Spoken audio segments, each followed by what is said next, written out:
Welcome to the Exis Labs, where the future is now.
This is Nasser Adil, Security Chief for the Exis Labs facility.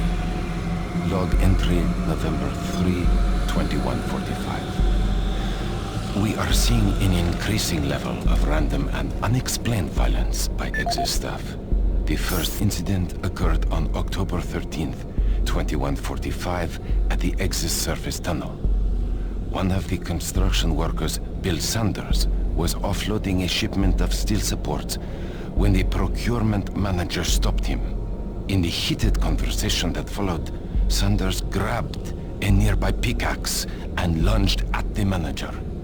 Luckily, the argument beforehand generated a sizable crowd, and when Sanders attacked the manager, a number of men were able to subdue him. When we questioned Sanders afterwards, he seemed to have developed short-term amnesia.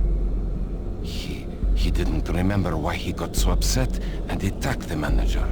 He only recalled stopping his loader and then moments later waking in the holding cell.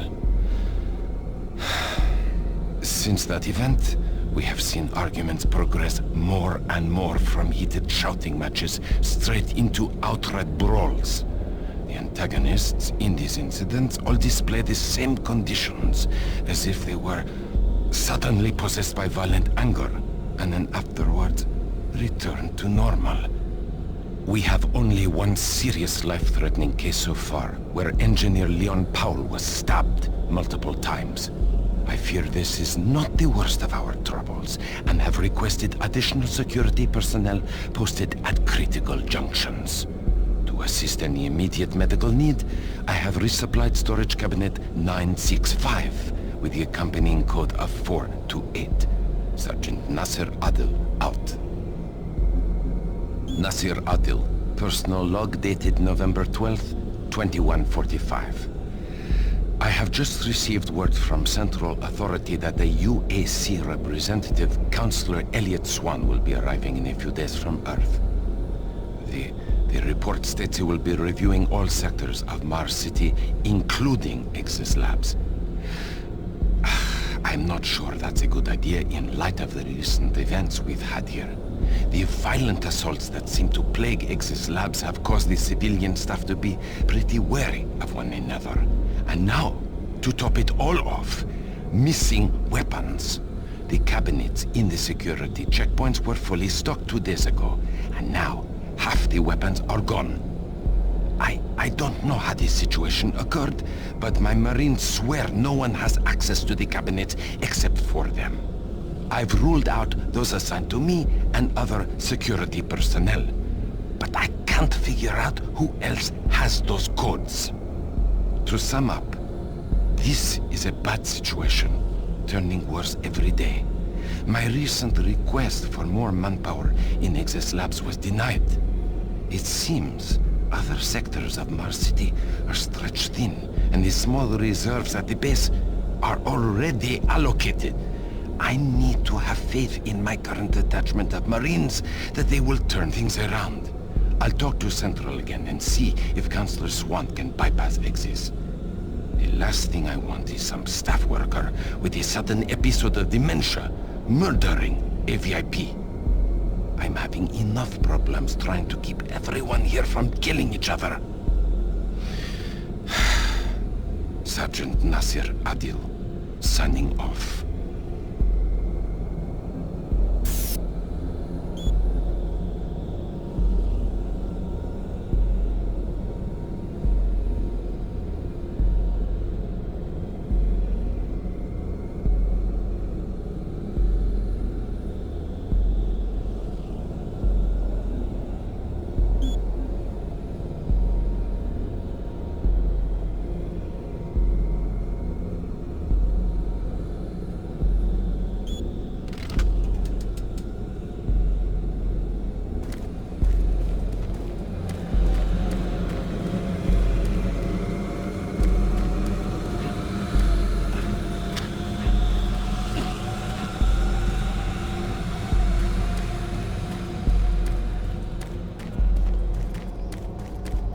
Exis Labs is changing the way the future is shaped.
thank God you made it here. I didn't know if you could with all those things out there. Look, we don't have much time. These creatures are spreading throughout the base, and if we don't act quickly, all could be lost. I understand you have a lot of questions, but I can't answer them right now.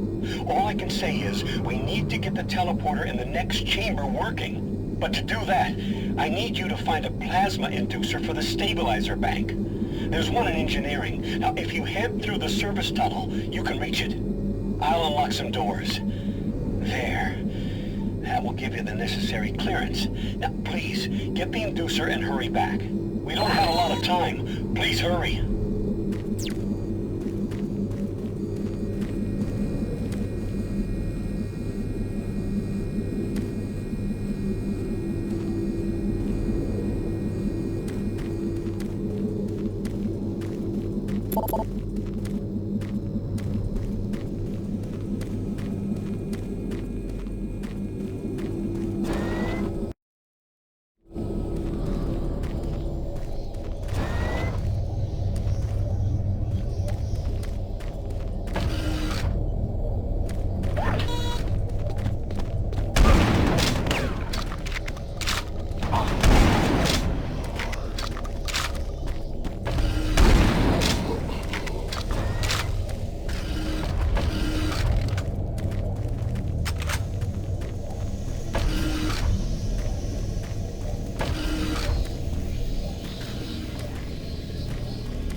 Dmitry Lebedev, supply manager for the Exis Labs facility.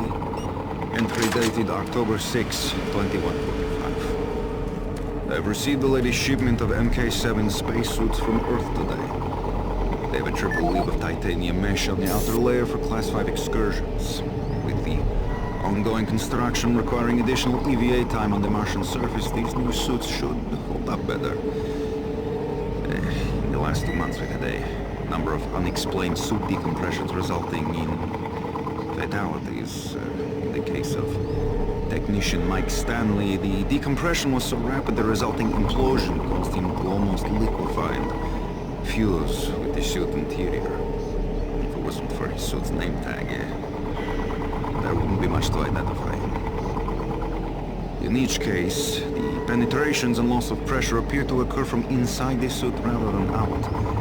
I can attest these suits were thoroughly inspected and micro-scanned after the incidents, and no material degradations were found. Per UAC EVA regulations, the suits before the accidents were properly stored and locked away to prevent any mishandling. I also followed up with the technicians on ensuring the suits had the necessary pre-EVA checklist before anyone reaches the Martian atmosphere. I'm hoping the new suits will address the issue. Each suit lost this way just means more paperwork for me, so... Along with the new suit shipment, we received additional medical supplies. I've placed the extra packs in the storage cabinet 071 with the access code of 532. Dmitry Lebedev, end of log.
get back through operations.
Folsom, construction supervisor for the Exis Labs facility. We recently reached substantial completion on the facility's engineering sector and began work on the environmental systems sector early. At this rate, we should be able to impress the big boys up at Central Authority and score our completion bonuses. Last week I reviewed the construction documents and found another item where we can cut costs.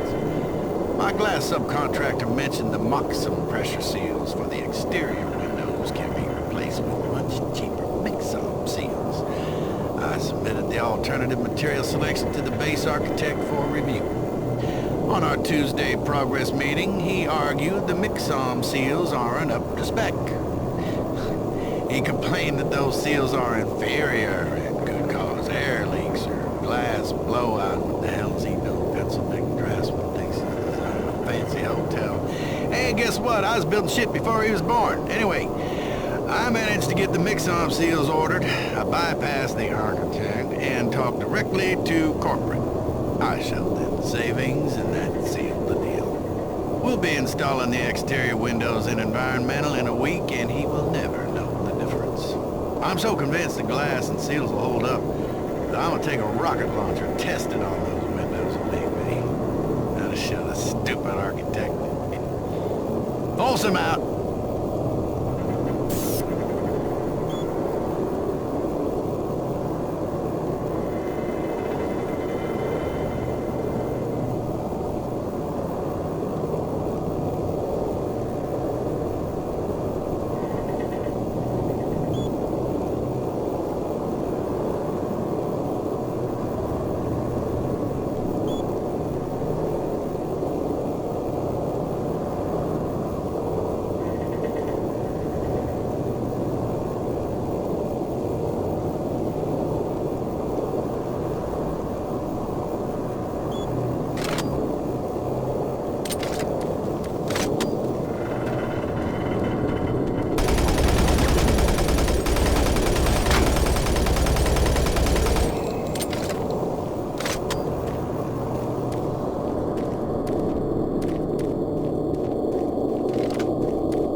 This is Bernice Tooley, Operations Coordinator stationed in Exis Labs. I would like to file my third formal complaint to Central Authority about the problems with the work environment here in Exis. It has become increasingly difficult to be productive while construction is going on throughout the facility. The construction workers are rude, lack common courtesies, and are overtly sexist. They use our office space as an unauthorized shortcut and track dirt and debris as a result. In addition to their mess, they insist on drilling and hammering during our core staff hours. Some of them have repeatedly made inappropriate comments that clearly fall under sexual harassment. When I approached the construction supervisor to remedy the situation, he told me in no uncertain terms to mind my own business. Actually, his exact words were, "Don't worry your pretty little head about it." We are already on edge with the unexplained events occurring around the facility, and to add this insult to our tight schedule is too much to bear. If I cannot persuade Central Authority to take this complaint seriously, I'd like to remind them of Section 20, Paragraph 9 of UAC's Facility Regulations Code. It clearly states our employee rights, and we do not need this nonsense. I suggest you reprimand the individuals responsible and take adequate measures to ensure it doesn't happen again. Do not make me log additional complaints. Bernice Tooley, signing off. I hope this thing is working. Something is happening here, and no one knows what's going on. The power is going crazy. We can't communicate with Central Administration, and I've heard something like screams. I don't know. It was so disturbing. Okay, my assistant left me, and I'm all alone here. Okay, I'm gonna try to get the network working, but the systems are acting just crazy. I don't know what to do. I think what was that? Oh God. No! No!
Excellent. You're back. The inducer is working perfectly, and the teleporter is ready for transport. Here's the situation. There's a teleporter outpost in the other dimension, and it's still operational. It's very powerful, and it has a range that could lead those demons all the way to Earth. I would disable it myself, but it requires 2 people to do it. One person at the outpost to initiate the teleporter, and another person here to transmit a power surge to destroy it. I know it's a lot to ask, but you'll need to go to the other dimension, find the remote outpost, and initiate the startup sequence. You're our only hope of defeating this evil. I've got the teleporter ready to go. All you need to do is go into the chamber and initiate the sequence. I'll handle the rest from here. But before you go, I want to give you my personal account of what happened here. It explains everything. The advanced teleporter, how the madness started, everything. It's over there on the console. Please take it. The world needs to know the truth. And good luck.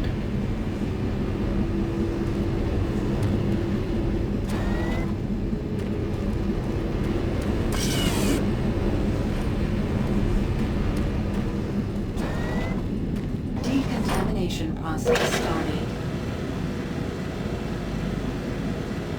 Decontamination complete. I have the teleporter sequence already configured. Just activate the main console. When you reach the outpost, I'll be able to communicate with you. Good luck.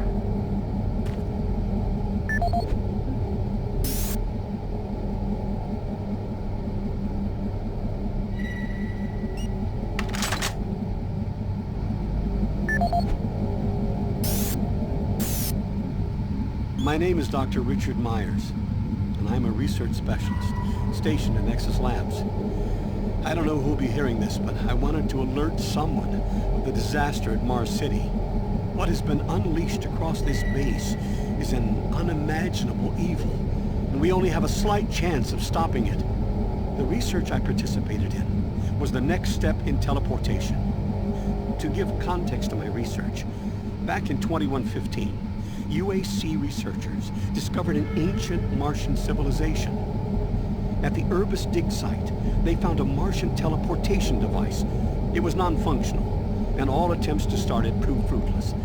It took many years, but the researchers managed to learn enough from the device and other wall carvings to reverse engineer it. The first prototype teleporter, codenamed Project Mercury, was built in Delta Labs and became operational in 2139. This teleporter was only capable of short distance travel and limited quantities of matter transference.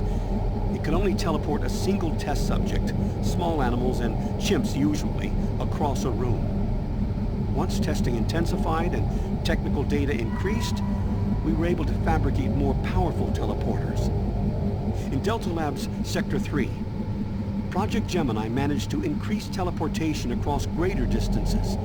In addition to the increased range, we found we could begin transporting human-sized subjects. It was during this stage we began to see the effects of opening up these portals to that strange dimension. Our scientific curiosity overruled the obvious warnings, and under Dr. Malcolm Betruger's direction, we continued experimenting. On Project Apollo, the engineers developed a room-sized teleporter in Delta Lab Sector 4. It was capable of teleporting a small-sized team to destinations on this new dimensional plane. The expedition teams began exploring and setting up small research outposts. We could only teleport small equipment with the Delta 4 teleporter, and this condition frustrated Dr. Betruger. Soon after the success of Project Apollo, plans were drawn and work executed on a new facility, Exis Labs. At Exis Labs, the goal was to create a large teleporter, similar in scale to the one at Urbis. It would be powerful enough to transport large equipment, even dropships, and eventually shorten interstellar travel. Betruger was so impatient on seeing results from this research, he had the engineers start work on the teleporter once the facility reached 75% completion. We had expedition teams set up a teleporter outpost in the other dimension to link up with Exis. It was at this time I began investigating the strange stories I heard over at Delta Labs. I managed to hack undetected into Betruger's personal logs. What I found scared me to the core. Betruger became obsessed with the findings of this new dimension. He started to push experiments, regardless of the human cost. His log entries into the occult and how to harness evil powers were truly frightening. The more recent logs detailed how demons, yes, demons, contacted him through his dreams, offering him unimaginable powers. But they demanded he find a way to help them reclaim Earth. It was then I realized that this other dimension was hell itself. By the time I realized his plan, Betruger had started the invasion. Since the Exis teleporter hadn't reached sufficient functionality, I assumed Betruger decided to launch the demon invasion on Mars without it. However, the Hell Outpost teleporter is operationally ready, and it's only a matter of time before Betruger decides to use it. I'm gonna try to reach Chief Engineer Rhodes in the Enpro facility to divert enough power to Exis, and with a little luck, create a big enough power surge to destroy it from here. I can only pray God will forgive me for my part in all this, and help me make things right. Lord, save my soul. Richard Myers, signing off.